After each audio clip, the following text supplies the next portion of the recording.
দরবারে শুকরিয়া আদায় করছি, বলছি আলহামদুলিল্লাহ।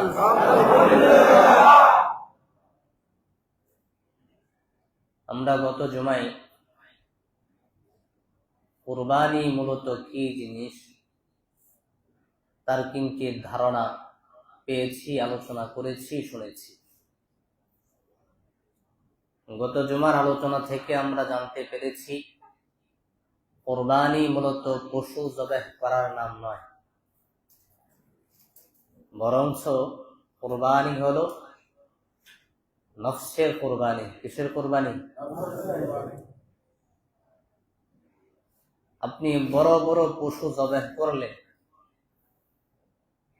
দামি পশু জবাহ করলেন, কিন্তু মন সাই দিচ্ছে, মন চাচ্ছে মানুষ আমাকে দানবীর বলবে, টাকাওয়ালা বলবে, আমার গরুটা বড় হয়েছে, সমাজের সবচেয়ে বড় পশু জবাহ করেছি, আমি প্রশংসার পাত্র হব।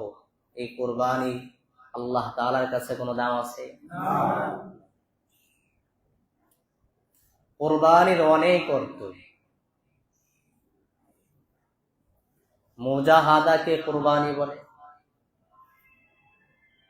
আমার মন একটা জিনিস চাচ্ছে, কিন্তু আল্লাহর হুকুম হলো তার উল্টা। মনের চাহাতকে কুরবানি দিয়ে আল্লাহর হুকুমকে পালন করা, এটাও একটা কুরবানি। ফজরের আজান হয়ে গেছে, খুব ঘুম হচ্ছে,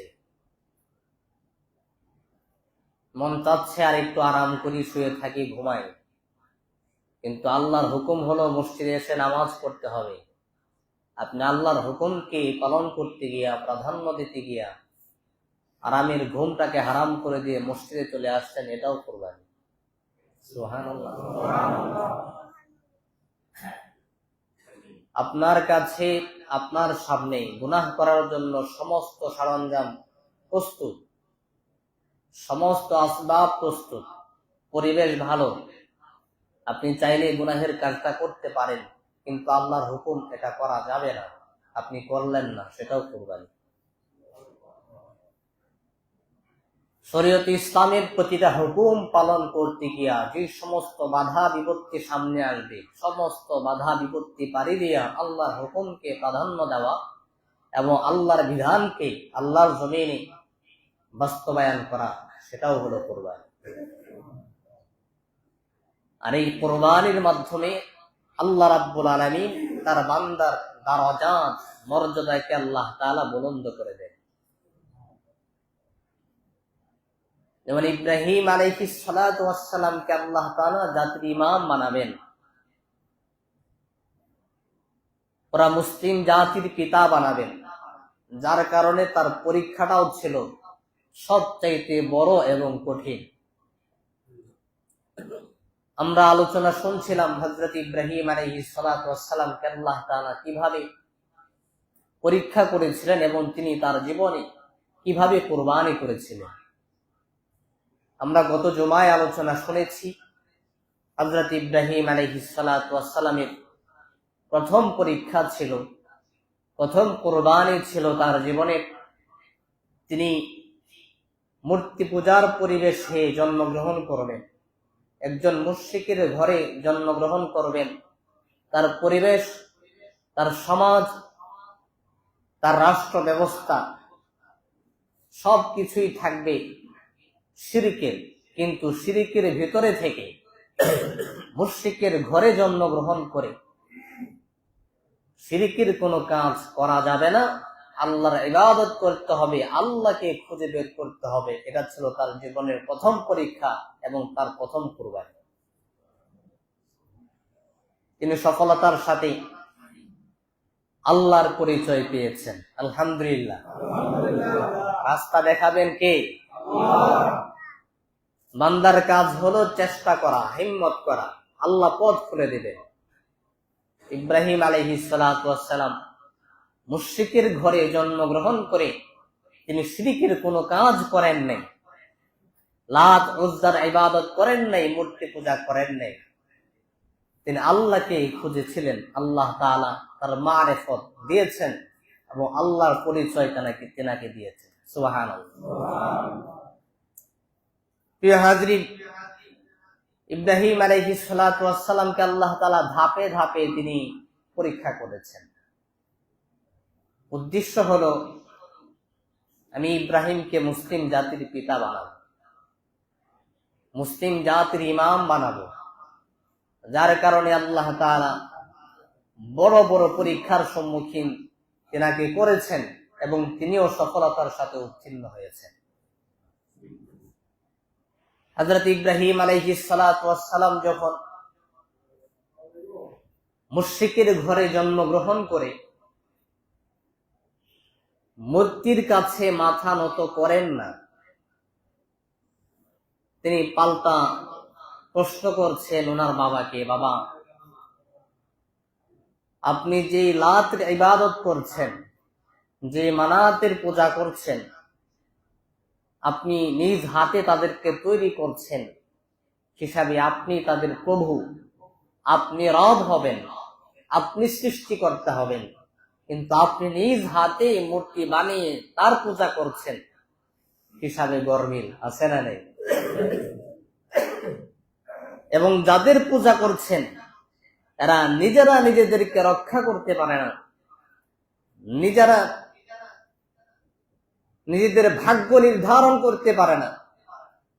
আপনার ভাগ্য কিভাবে নির্ধারণ করবে, আপনাকে কিভাবে রক্ষা করবে?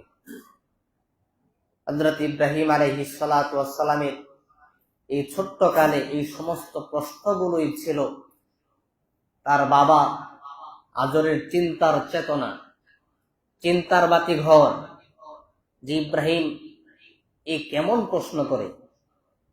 কারণ পৃথিবীতে দুইজন নবী দুনিয়াতে আগমন করার পূর্বেই বাধা ছিল, রাষ্ট্রীয়ভাবে জন্ম নিয়ন্ত্রণের ব্যবস্থা ছিল এবং ঘোষণা করে দেওয়া হয়েছিল যে দুইজন নবী আগমন করলে ক্ষমতার মসনদে বসবে, আল্লাহর জমিনে আল্লাহর দ্বীন প্রতিষ্ঠা করবে। এর মধ্যে একজন ছিলেন হযরতে মূসা আলাইহিস সালাতু ওয়াস সালাম, আর একজন হলেন হযরতে ইব্রাহিম আলাইহিস সালাতু ওয়াস সালাম। ইব্রাহিম আলাইহিস সালাতু ওয়াস সালাম দুনিয়াতে জন্মগ্রহণ করার পূর্বে নমরুদ বিভিন্ন পণ্ডিতের মাধ্যমে জানতে পেরেছিল এমন একজন সন্তান, এমন একজন মানবের আগমন ঘটবে যা আমি নমরুদকে ধ্বংস করবে এবং আমি নমরুদের ক্ষমতার মসনদে বসবে এবং আল্লাহর জমিনে আল্লাহর দ্বীন প্রতিষ্ঠা করবে। নমরুদ তার ক্ষমতা টিকিয়ে রাখার জন্য এবং সে যে দাবি করেছিল ফাকালা আনা রাব্বুকুমুল আ'লা, আমি সবচাইতে বড় রব, আমি সবচাইতে বড় খোদা, তার রুবুবিয়তকে টিকিয়ে রাখার জন্য সে রাষ্ট্রীয়ভাবে আইন করে দিল যে আজকে থেকে দুনিয়াতে আর কোনো সন্তান কেউ নিতে পারবে না, অর্থাৎ কারো গর্ভে যদি বাচ্চা চলেও আসে বাচ্চাকে মেরে ফেলতে হবে। নাউযুবিল্লাহ বলে। এই আইন দেওয়া হলো নমরুদের ডান হাত ধর্মমন্ত্রী এবং যিনি মূর্তি বানায় আজরকে দেওয়া হলো, অর্থাৎ ইব্রাহিম আলাইহিস সালাতু ওয়াস সালামের বাবাকে দেওয়া হলো। এখন যাকেই দায়িত্ব দেওয়া হয়েছে তিনি তো কাম ঘটায় ফেলছে নিজের ঘরে। হুকুম কার? আল্লাহ পাঠাবেন তো। দুর্নীতি দমন কমিশন গঠন করলেন যাতে করে রাষ্ট্রীয় সমাজে দুর্নীতি না হয়। এখন দুর্নীতি দমন কমিশন যদি নিজেই দুর্নীতি করে তাহলে কিছু করার আছে? কারণ আজরকেই দায়িত্ব দেওয়া হলো আমার এই রাষ্ট্রে নতুন করে কোনো সন্তান আর আগমন করতে পারবে না, যাতে করে ইব্রাহিমের আগমন না ঘটে। আল্লাহ রাব্বুল আলামিনের সিদ্ধান্ত হলো যাকেই দায়িত্ব দিয়েছ আমি তার ঘরেই আমার ইব্রাহিম খলিলকে প্রেরণ করব। সুবহানাল্লাহ। আজরের ঘরে সন্তান জন্ম হলো ধর্মমন্ত্রী এবং নমরুদের ডান হাত। আজর ইব্রাহিম আলাইহিস সালাতু ওয়াস সালামকে নিয়ে নমরুদের কাছে গেছে দোয়া আনার জন্য, আশীর্বাদ আনার জন্য। নমরুদ চিন্তা করলো আমার ধর্মমন্ত্রী এবং আমার খুব কাছের মানুষ, তাকে কিভাবে মানা করি, ছেলেটাও দেখতে খুব সুন্দর, একটা মায়া কাজ করে, কিছু বলে নাই, যাতে করে আজরও সন্তুষ্ট না হয়। ঠিক আছে, তাকে লালন পালন করো এবং কিছুদিন পর পর আমার কাছে নিয়ে আসবা। আল্লাহু আকবার। আল্লাহর সিদ্ধান্ত হলো, নমরুদ তুই দেখ, তোর জম কিছুদিন পর পর তোর সাথে পরিচয় হবে, আসা যাওয়া থাকবে, এই তোর ক্ষমতা ধ্বংস করবে। আল্লাহু আকবার। ইব্রাহিম আলাইহিস সালাতু ওয়াস সালামের ছোট্ট কালের এই কথাগুলো আজরের মস্তিষ্কে চিন্তার কারণ হয়ে গেল। আমার ছোট্ট বালক ইব্রাহিম এ কেমন প্রশ্ন করে, মা লাকুম লা তানতিকুন, আমরা যে সমস্ত রবের পূজা করি, ইবাদত করি, তাদের ব্যাপারে প্রশ্ন করছে। এগুলো আমাদের রব না, বরং একজন রব আছেন যিনি আসমান জমিন পরিচালনা করেন, চন্দ্র সূর্য পরিচালনা করেন। সে আমার ঘরে থেকে আমাদের লাত মানাতের বিরুদ্ধে কথা বলে, তাদের পূজা করে না। তার ব্যাপারে সুন্দর একটা সমাধানের জন্য বা তাকে বোঝানোর জন্য আমাদের বড় রব নমরুদের কাছে নিয়ে যাওয়া দরকার। এবার হযরত ইব্রাহিম আলাইহিস সালাতু ওয়াস সালাম কি বাবা আজর নমরুদের কাছে গিয়া বলে, ও বাদশা নামদার, আমার সন্তান ইব্রাহিম লাত মানাতের ইবাদত করে না, মূর্তি পূজা করে না, গাছের পূজা করে না, আপনাকেও সে রব বলে মানতে নারাজ। আমার সন্তান ইব্রাহিমকে আপনি বোঝান। হযরত ইব্রাহিম আলাইহিস সালাতু ওয়াস সালাম কি নমরুদ ডাক দেয়া বলেন, ও ইব্রাহিম, তুমি কেন লাত মানাতের ইবাদত করো না? আমাদের প্রভুগুলোর ইবাদত কেন করো না? আমাকেও বা কেন তুমি রব বলে মানতে নারাজ? তার কারণ জানতে চাই। হযরত ইব্রাহিম আলাইহিস সালাতু ওয়াস সালাম ডাক দেয়া বলে, আমি আপনাকে রব বলে মানতে পারবো না, লাত মানাতের ইবাদত করতে পারবো না, মূর্তি পূজা করতে পারবো না, কারণ এরা নিজেদেরকে নিজেরা রক্ষা করতে পারে না, এদের কোনো ক্ষমতা নাই, এরা দুর্বল, এরা নিজেরা খাইতে পারে না, এদের নাকের ডগায় মাছিও যদি খাবার ছিনিয়ে নেই তাও রক্ষা করতে পারে না। আমার মস্তিষ্কে এটা ধরে না, আমি কিভাবে নিজের হাত দিয়া মূর্তি বানায়া তার ইবাদত করব। তারপরে নমরুদ ডাক দিয়া বলে, যদি তুমি লাত মানাতের ইবাদত না করো, মূর্তি পূজা না করো, আমাকেও রব বলে না মানো, তাহলে তুমি তোমার রবের পরিচয় দাও। কে তোমার রব, কি তার পরিচয়, তার কি ক্ষমতা আমার কাছে বর্ণনা করো। হযরত ইব্রাহিম আলাইহিস সালাতু ওয়াস সালাম ডাক দিয়া বলেন, আমার রব হলেন তিনি যিনি আসমানের মালিক, আমার রব হলেন তিনি যিনি জমিনের মালিক, যিনি চন্দ্র সূর্যের মালিক, তিনি আমার রব। তিনি কাউকে শাস্তিও দিতে পারেন, আবার কাউকে মুক্তিও দিতে পারেন। এই কথা বলার পরে নমরুদ ডাক দেয়া বলে, এই ক্ষমতা আমারও আছে, আমিও মানুষকে শাস্তি দিতে পারি, জীবন দিতে পারি, আবার মৌত দিতে পারি। এটা প্রকাশ করার জন্য সেনাপতিকে আদেশ করা হলো, জেলখানা থেকে 2 জন বন্দীকে আমার সামনে পেশ করো। আমি একজনকে জীবন দিব, আরেকজনকে মৌত দিব। সেনাপতি 2 জন কয়েদিকে নমরুদের সামনে পেশ করার পরে নমরুদ একজনকে হত্যা করে ফেললো, আরেকজনকে জীবন্ত আজাদ করে দিল, মুক্তি দিয়া দিল। হযরত ইব্রাহিমকে এবার বলা হলো, ও ইব্রাহিম, তোমার রব যদি মানুষকে হায়াত দিতে পারে, জীবন দিতে পারে, আবার মৌত দিতে পারে, এটা তো আমিও করতে পারি। তোমার সামনে একজনকে জীবন দান করলাম, আরেকজনকে মরণ দান করে দিলাম, এই জন্য আমিও রব, আমাকে রব করে তোমার মানতে হবে না। নাউযুবিল্লাহ। হযরত ইব্রাহিম আলাইহিস সালাতু ওয়াস সালাম তো নবী, তার মেধা, তার বুদ্ধির কাছে জাগতিক কোন বুদ্ধি, কোন মেধা কাজে আসবে না, ঠিক কিনা বলেন? হযরত ইব্রাহিম আলাইহিস সালাতু ওয়াস সালাম উপস্থিত যুক্তি দিয়া নমরুদকে এমন প্রশ্ন করলেন, নমরুদের কাছে আর কোনো জবাব নাই, না জবাব হয়ে গেছে। আল্লাহর খলিল ইব্রাহিম আলাইহিস সালাতু ওয়াস সালাম নমরুদকে ডাক দেয়া বলে, নমরুদ, তুমি যদি জীবন দান করতে পারো, আবার মরণ দান করতে পারো, তাহলে তোমার কাছে আর একটি প্রশ্ন হলো, বিগত দিন থেকে আজও পর্যন্ত প্রতিদিন সকালবেলা আমার আল্লাহ পূর্ব দিকে সূর্য উদিত করে এবং পশ্চিম দিকে সূর্য ডুবায়। যদি তুমি রব হয়ে থাকো, তুমি যদি বড় রব হয়ে থাকো, তাহলে আগামীকালকে থেকে আমার আল্লাহর সিদ্ধান্তের বাইরে গিয়া তোমার সিদ্ধান্ত জারি করতে গিয়া তুমি আগামীকালকে পশ্চিম দিকে সূর্য উত্তোলন করবা এবং পূর্ব দিকে সূর্য ডুবাইবা। যদি এটা পারো, আমি তোমাকে রব বলে মেনে নিব। আল্লাহু আকবার। নমরুদ আর কোনো জবাব দিতে পারে না, কারণ প্রতিদিন পূর্ব দিকে সূর্য উদিত করা কে পারবেন? দুনিয়ার কোনো মানুষ পারবে? দুনিয়ার কোনো মানুষের এই ক্ষমতা নাই। হযরত ইব্রাহিম আলাইহিস সালাতু ওয়াস সালাম এই প্রশ্ন করার পরে নমরুদ লাজবাব হয়ে গেল।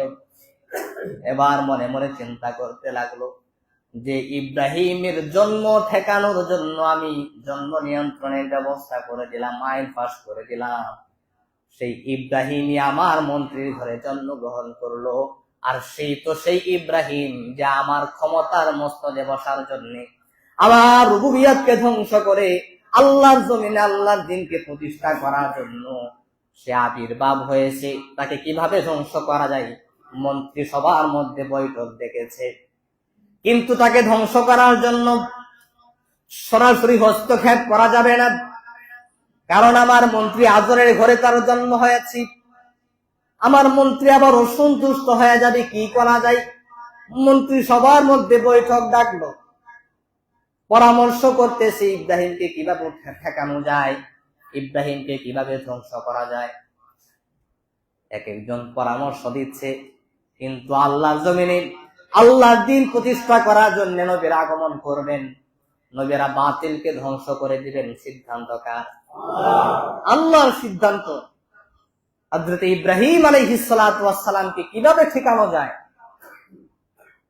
এই নিয়ে পরামর্শ সভায় আলোচনা চলমান, কিন্তু এদের মাথায় কোনো কিছুই কাজ করে না। ইব্রাহিমী কাজ, ইব্রাহিমী দাওয়াত বন্ধ করার জন্য আমরা কি সিদ্ধান্তে উপনীত হতে পারি? যখন শয়তান দেখলো এরা মানুষ, এরা যে আলোচনা করতেছে বা সিদ্ধান্ত নিচ্ছে, পরামর্শ করছে, এদের সিদ্ধান্তে কিছু হবে না, এরা এদের পরামর্শে কিছু করতে পারবে না যদি আমি না যাই। তৃতীয় ব্যক্তিরা কে? শয়তান। ওই বৃদ্ধ চাচা মুরব্বীর বেশে আসছে। নমরুদ ডাক দিয়া বলতেছে, মুরব্বী আপনি কে?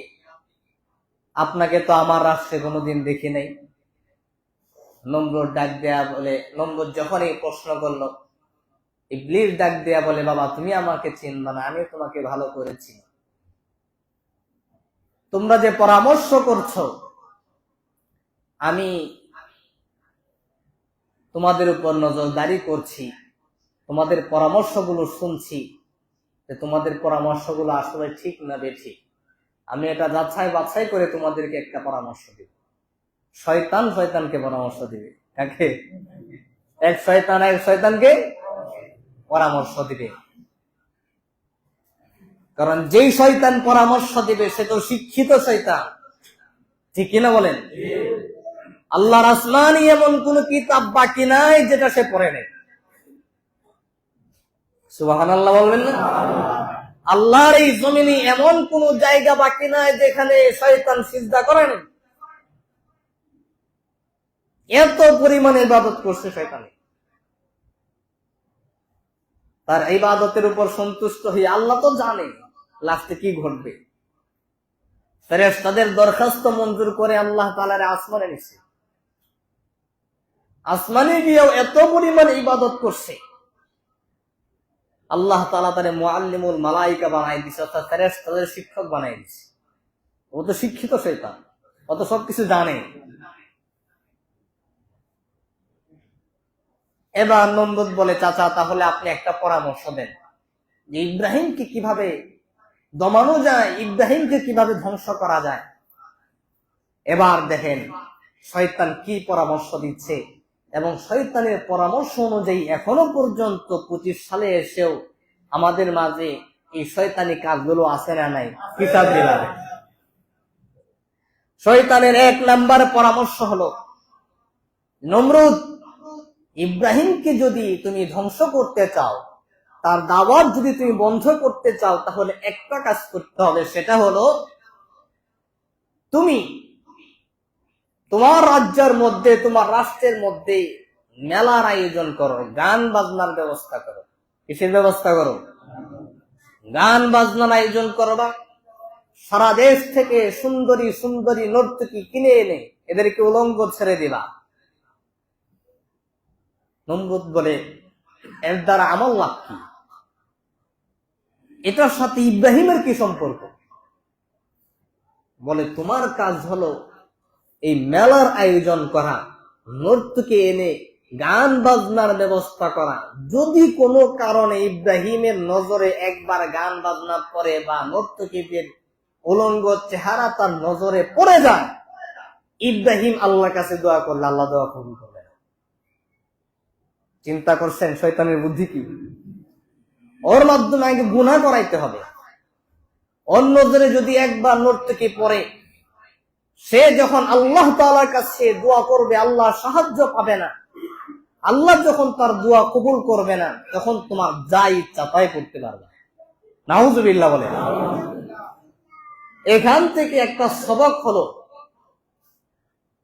পৃথিবীর শুরু লগ্ন থেকে, নমরুদের জামানা থেকে, ইব্রাহিম আলাইহিস সালাতু ওয়াস সালামের জামানা থেকে হক এবং হক্কানিয়তকে ধ্বংস করার জন্য, আল্লাহর দ্বীনকে ষড়যন্ত্রের কোন মানদণ্ড, ষড়যন্ত্রের কোন কারণ বাড়ানোর জন্য, আল্লাহর দ্বীন এবং হক্কানিয়তকে কালারিং করার জন্য যে সমস্ত কৌশল, যে সমস্ত বুদ্ধি, এর মধ্যে অন্যতম হলো নারী এবং নর্তকী। কথা বলেন ঠিক কিনা?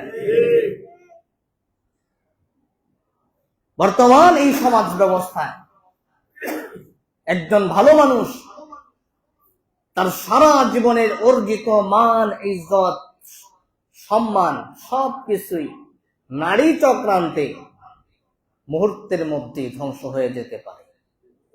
এই কথার মধ্যে কোনো সন্দেহ আছে? এই বুদ্ধি কার? রেওয়াজ দেয়া বলেন, বুদ্ধি কার? শয়তানের। এবং এখন যারা গান বাজনা করে, তাদের পূর্বপুরুষকে, এখন কথা বলেন না কেন?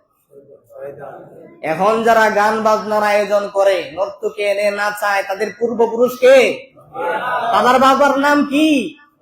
কথা বলেন না কেন? তার বাবার নাম কি? শয়তান। এই শয়তানের পরামর্শ করে এখনো পর্যন্ত যারা আমাদের সমাজে থেকে বিবাহের অনুষ্ঠান বলেন, জন্ম অনুষ্ঠান বলেন, সবকিছুতে যারা গান বাজনা করে, এদের বাপ দাদার নাম হলো শয়তান। কোন সন্দেহ নেই, শয়তানের বুদ্ধি। এরা শয়তান না চায়, এদেরকে না চায়। প্রিয় হাজরিন, কিছু গুনাহ আছে যেগুলো আল্লাহ তাকে ক্ষমা করবে না, কারণ এই গুনাহের সাক্ষী সমাজ হয়ে যায়, মানুষ হয়ে যায়। আপনি একটা পবিত্র একটা বন্ধন, বিবাহের অনুষ্ঠানে গান বাজনার আয়োজন করলেন, মানুষকে ঘুমাতে দিলেন না, গবাদি পশুকে আপনি কষ্ট দিলেন, শিশু নবজাতক বাচ্চাদেরকে আপনি কষ্ট দিলেন, এবং কাজ করলেন পবিত্র। এই সংসারে অশান্তি হবে না তো অশান্তি হবে কোথায়? এই দম্পতির বাচ্চা হবে না তো হবে কার? এই দম্পতির বাচ্চা হবে না সহজে, কারণ শুরুটাই তো অপকর্ম দিয়া, গুনাহ দিয়া। এবং এই গুনাহ যে আপনি আল্লাহর কাছে মাফ চাইবেন, আল্লাহ যে এই গুনাহ আপনাকে ক্ষমা করবে, এই গুনার সাক্ষী তো পুরা সমাজ। আল্লাহ তো জানেন না, আল্লাহ গোপন গুনাহ গোপনে ক্ষমা করে দেন। প্রকাশ্য গুনাহ যেখানে আল্লাহ নিজে জবাবদিহিতার কাজ গড়ায় দাঁড়াবেন, সেখানে আল্লাহ গুনাহ ক্ষমা করবেন না। আল্লাহু আকবার। এই জন্য এই সমস্ত গুনাহ করা যাবে না। প্রিয় হাজরিন, তাহলে শয়তান বুদ্ধি দিল, মেলার আয়োজন করো এবং এখানে নর্তকী এনে নাচাও। শয়তান এই বুদ্ধি দেওয়ার পরে নমরুদ বলতেছে, আসলে মুরব্বী মানুষ, আপনি যে বুদ্ধি দিয়েছেন, যে পরামর্শ দিয়েছেন, এটাই হলো আসল বুদ্ধি এবং চরম বাস্তবতার একটি পরামর্শ। এটা ছাড়া ইব্রাহিমকে আসলেই ধ্বংস করা যাবে না। এই পরামর্শ অনুযায়ী বিরাট বড় মেলার আয়োজন করা হলো, নর্তকে এনে নাচানো হলো।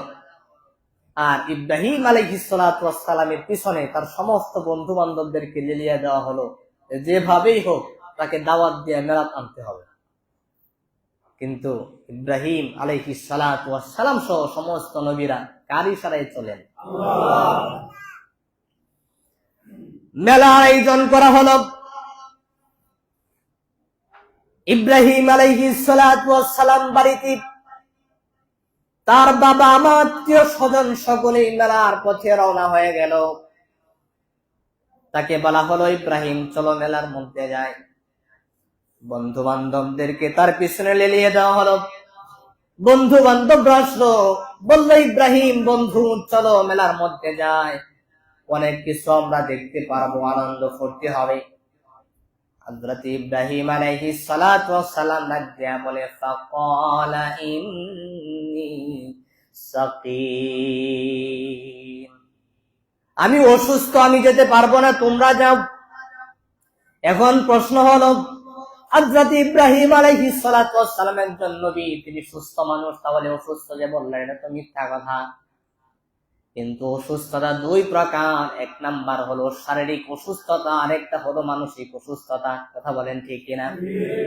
হযরত ইব্রাহিম আলাইহিস সালাতু ওয়াস সালাম মানসিক ভাবে টেনশনে ছিলেন। আমি একজন মাত্র মানুষ, আমার পরিবার আমার বিরুদ্ধে, আমার মা আমার বিরুদ্ধে, আমার বাবা আমার বিরুদ্ধে, আমার সমাজ সবাই আমার বিরুদ্ধে। এই মুশরিকি সমাজে আমি কিভাবে আল্লাহর দাওয়াত পৌঁছে দেব? এই অসুস্থ সমাজে কিভাবে আমি সুস্থতার নিয়ামত ফিরিয়ে আনবো? এই অসুস্থ মানুষদেরকে কিভাবে আমি সুস্থ করব? এদেরকে আমি কিভাবে কালিমার দাওয়াত দিব? এই মানসিক অসুস্থতার কারণে তিনি বললেন, ফাকালা ইন্নী সাকিম, আমি অসুস্থ, তোমরা চলে যাও, আমি পরে যাব। বন্ধু বান্ধব চলে গেল, মেলার আয়োজন করা হলো। মেলা শেষ হয়ে গেল। মেলা শেষ হওয়ার পরে হযরত ইব্রাহিম আলাইহিস সালাতু ওয়াস সালাম তার বাড়িতে তার আত্মীয় স্বজন পরিবার সকলে আসলো। আয়েশা দেখে তাদের যে ইবাদতখানা আছে, যেখানে বড় বড় মূর্তিগুলো রাখা আছে, সমস্ত মূর্তিগুলো ভাঙা। আল্লাহু আকবার। হযরত ইব্রাহিম আলাইহিস সালাতু ওয়াস সালামের বাড়িতে যে মূর্তি বানায়, তার বাড়িতে মূর্তি ভাঙা, এই খবর নমরুদের কাছে চলে গেছে। নমরুদ বিচার ফয়সালা করবার জন্য রাষ্ট্রের মধ্যে ঘোষণা করে দিল কে মূর্তি ভাঙলো। সবাই তো মেলার মধ্যে ছিল, কেউ তো ছিল না। সবাই আপত্তি পেশ করলো, না না একজন ছিল, তিনি হলেন ইব্রাহিম। ইব্রাহিম মেলার মধ্যে যায় নাই, সে বাড়িতে ছিল, নিশ্চয় সে ভাঙতে পারে। এবার নমরুদ ডাক দেয়া বলে, যার জন্য এত আয়োজন করলাম সে তো আসলো না, আমার মেলা করার লাভটা কি হলো?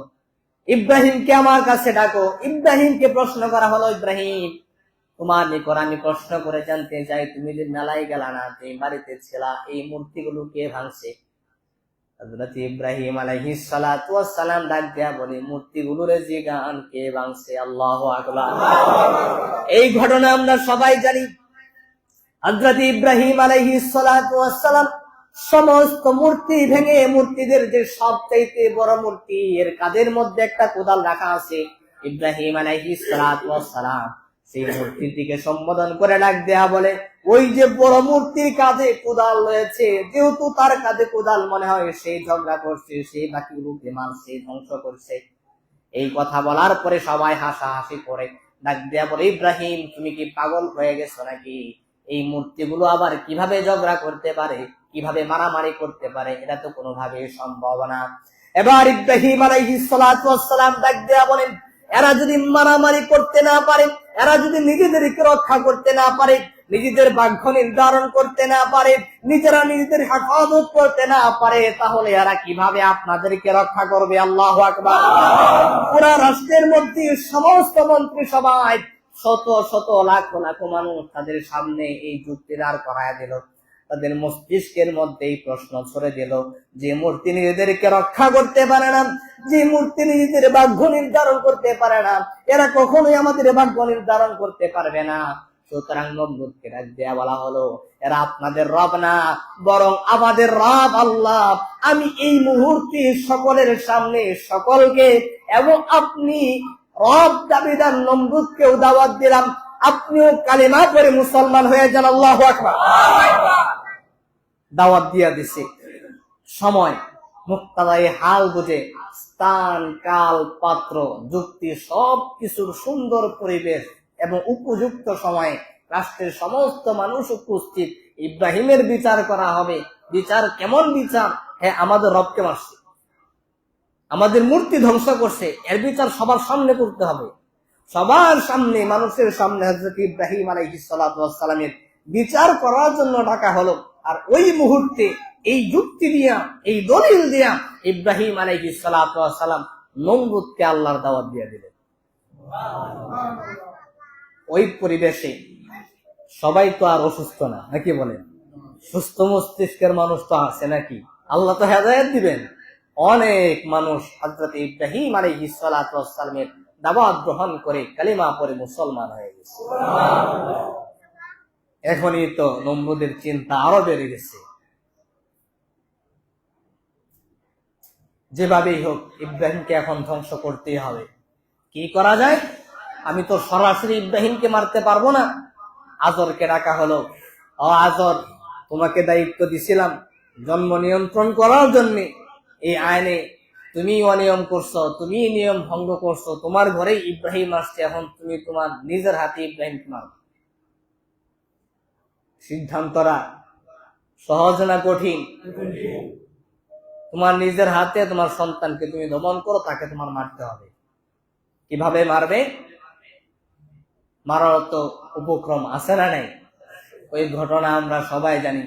হযরত ইব্রাহিম আলাইহিস সালাতু ওয়াস সালামকে হত্যা করার জন্য বিরাট আগুনের ব্যবস্থা করা হলো। মাইল কি মাইল ধরে মাটি খনন করে লাকড়ি এনে আগুন ধরিয়ে দেওয়া হলো।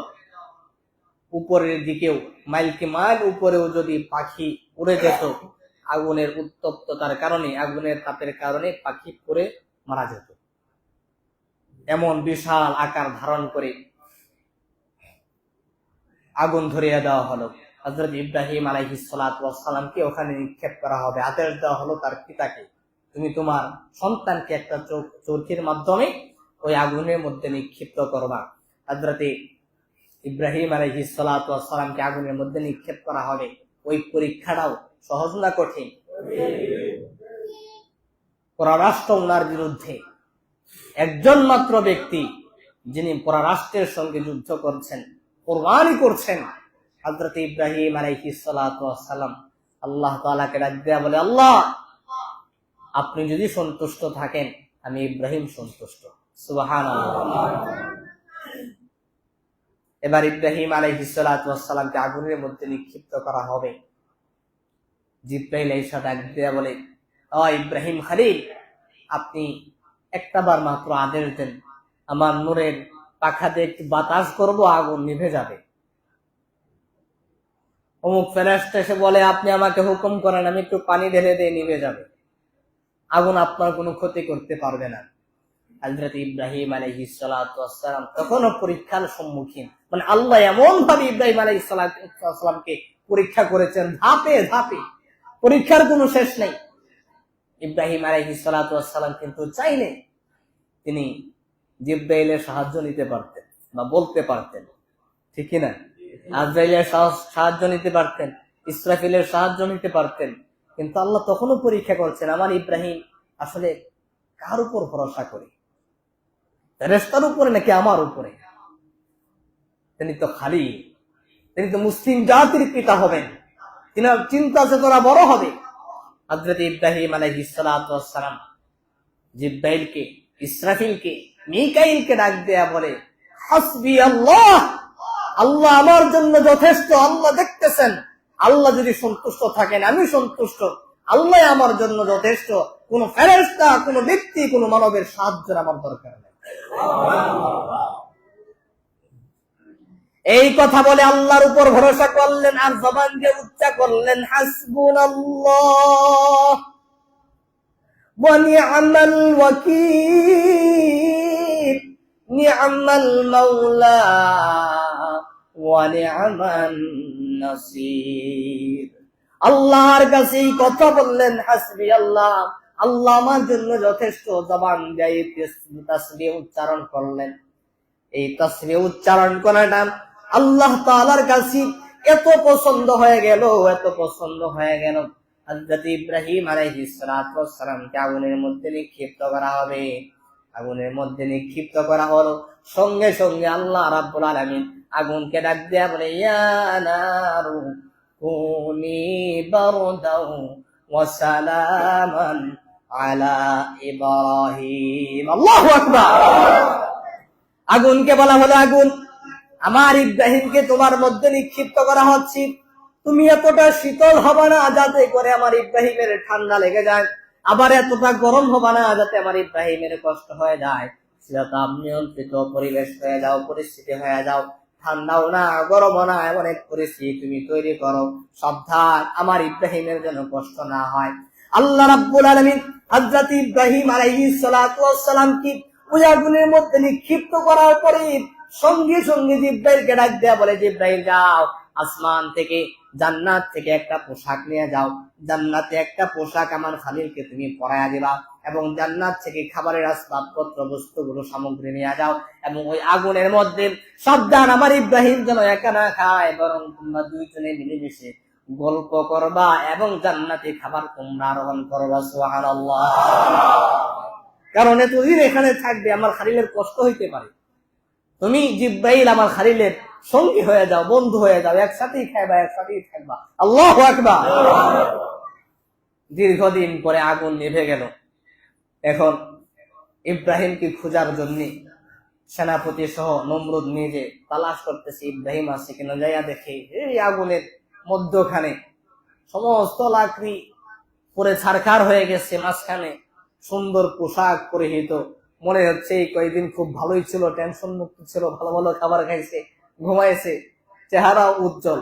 হযরত ইব্রাহিম আলাইহিস সালাতু ওয়াস সালাম সুস্থ সবল। সুবহানাল্লাহ।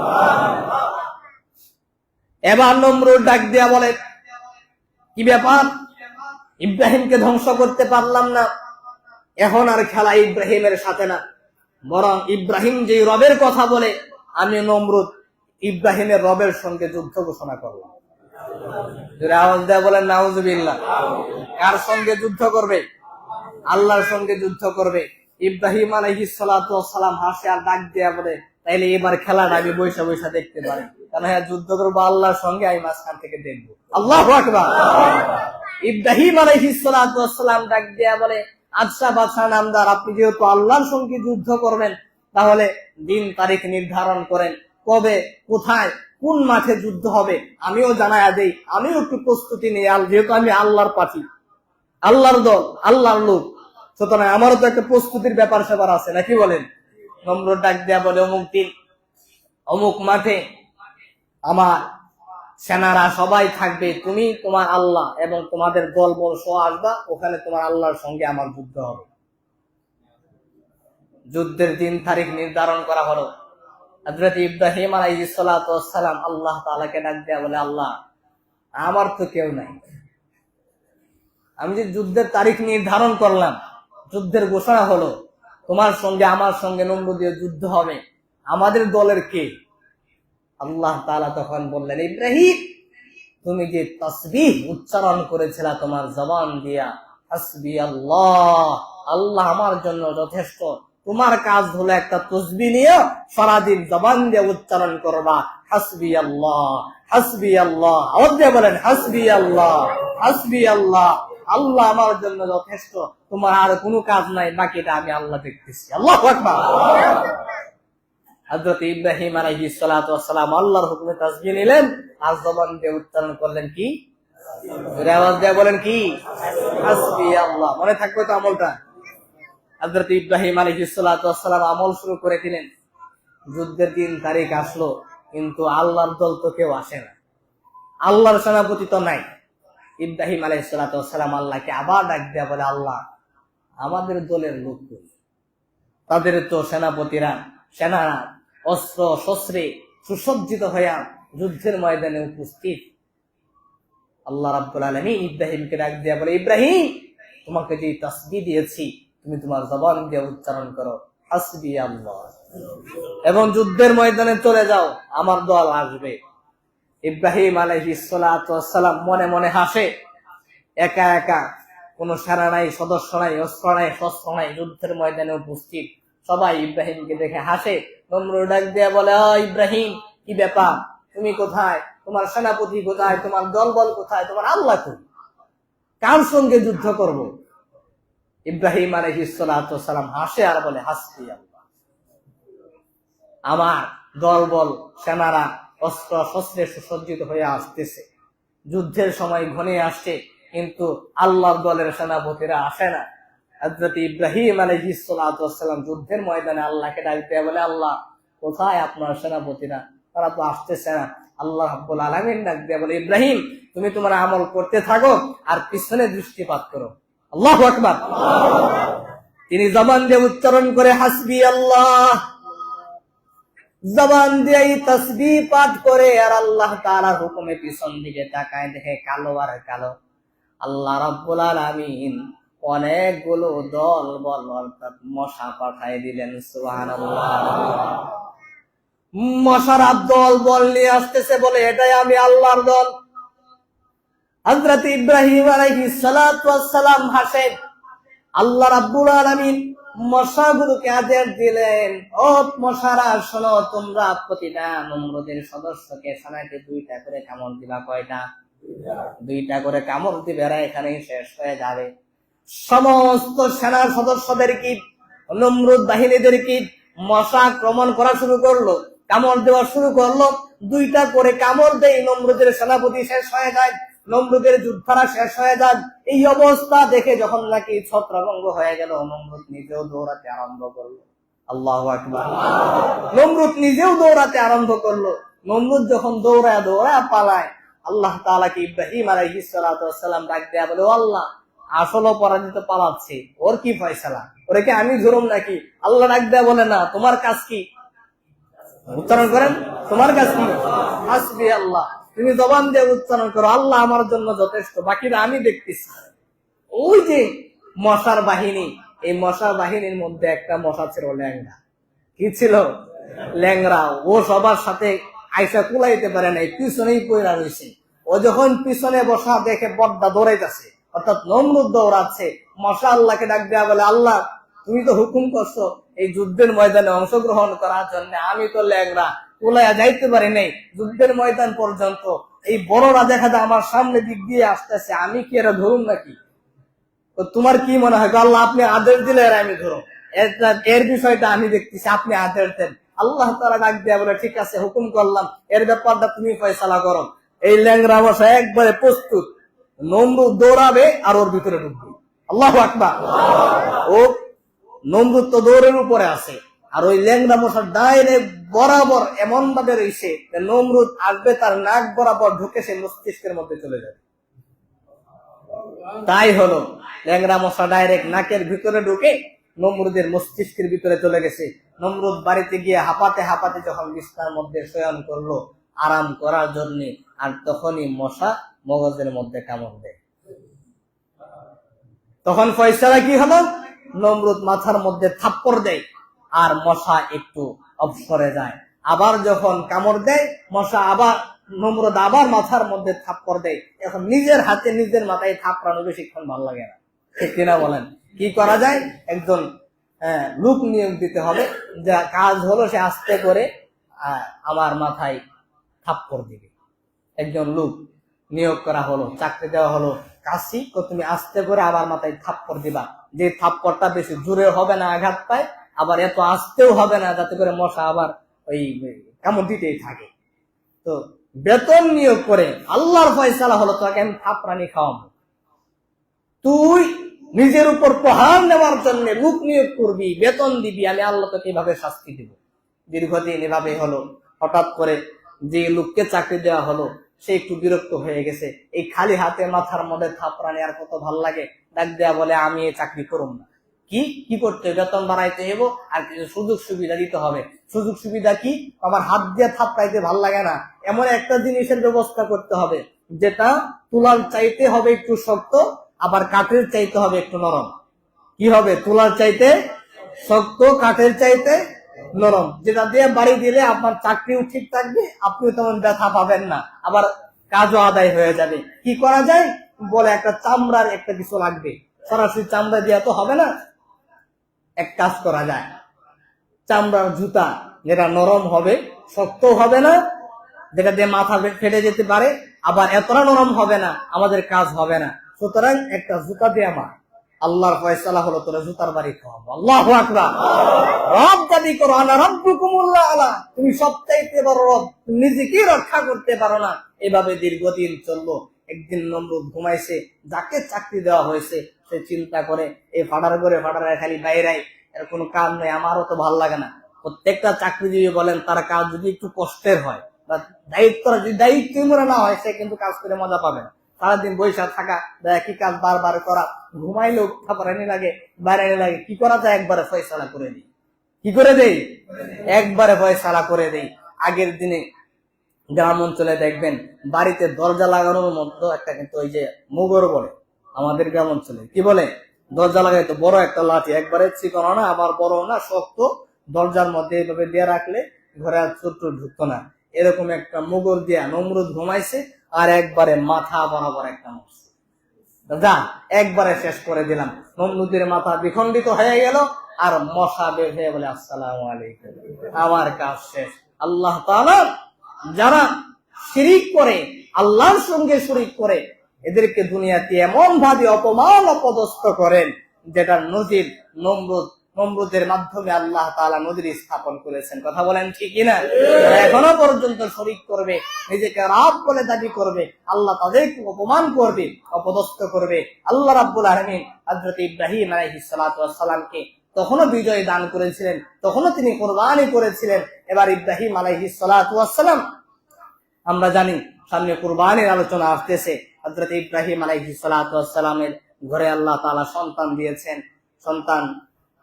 সন্তান হওয়ার পরে তিনি সন্তান এবং তার মাকে বিসর্জন দিবেন, এরপরে আবার সন্তানকে কুরবানি করবেন।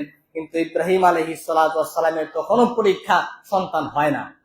80 বছর হয়ে গেছে, সন্তান হয় না। এত বছর লম্বা সময় দোয়া করার পরে আল্লাহ তাআলা সন্তান দিবেন, তাও আবার কোন ঘরে?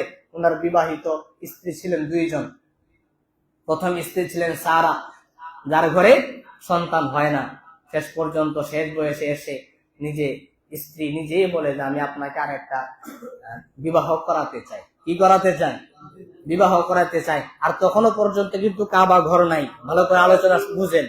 কাবা ঘর কিন্তু হযরত নূহ আলাইহিস সালাতু ওয়াস সালামের প্লাবনে মাটির নিচে, অস্তিত্ব কিন্তু তখন নাই। মানে ইব্রাহিম আলাইহিস সালাতু ওয়াস সালামকে সেই সিরিয়া থেকে মক্কায় যেতে হবে, ওখানে গিয়ে আবার বাপ বেটার মাধ্যমে আল্লাহ তাআলা কাবা ঘর নির্মাণ করবেন। এখন ওখানে যাওয়ার জন্য কারণ লাগবে কি লাগবে না? আল্লাহ তো একটা কারণ দেখায় ওখানে নেবেন। আল্লাহ রাব্বুল আলামিন ওই প্রথম বিবির মস্তিষ্কের মধ্যে এই চিন্তা দিয়ে দিলেন যে ইব্রাহিমকে আরেকটা বিবাহ করাইতে হবে। আল্লাহ তাআলা ওই ঘরে ইসমাইলকে পাঠালেন। সুবহানাল্লাহ। এখন বর্তমান সমাজে যারা 2 বিবি লালন পালন করে, সতীনের ঘর করে, এদের মধ্যে ঝামেলা আছে না? ওই যে আলোচনা, এখানে লোক আলোচনা, কুরবানির আলোচনা ওখান থেকে শুরু হবে। সারা বললেন যে আপনার চিন্তার কোনো কারণ নেই, আমি নিজে দেখে আপনাকে একটা বিবাহ করাবো। এখন প্রথম বিবি নিজে দেখে পছন্দ করে যদি বিবাহ করায়, তাহলে কি স্বামীর বিবাহ করতে কোনো সমস্যা আছে? হ্যাঁ, কারে বিবাহ করাইবা?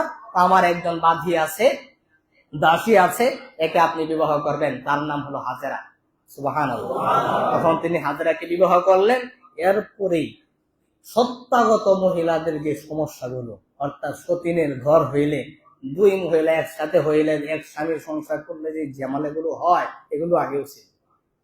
এটা তো সত্যাগত সমস্যা, নবীর বিবি হইতে পারে। ওই কিছু সমস্যাকে আল্লাহ তাআলা কেন্দ্র করে হযরত ইব্রাহিম আলাইহিস সালাতু ওয়াস সালামকে ডাক দেয়া বলেন, ইব্রাহিম, এবার তুমি হাজেরাকে নিয়ে ইনদা বাইতিকাল মুহাররাম, আমার কাবা ঘরের দিকে আগাও। আল্লাহু আকবার। এরপরে ইনশাআল্লাহ কি ঘটবে, কিভাবে ইব্রাহিম আলাইহিস সালাতু ওয়াস সালামের ঘরে সন্তান আসবে, কিভাবে উনি বিসর্জন দিবেন, ইসমাঈল আলাইহিস সালাতু ওয়াস সালামকে কিভাবে কুরবানি করবেন, ইনশাআল্লাহ সামনের জুমাগুলোতে আলোচনা হবে। যতটুকু আলোচনা করেছি প্রথমে আমাকে অথবা আপনাদের সকলকে বুঝে আমল করার তৌফিক দান করুন। যারা ক্বাবলা জুমার নামাজ পড়ি নাই,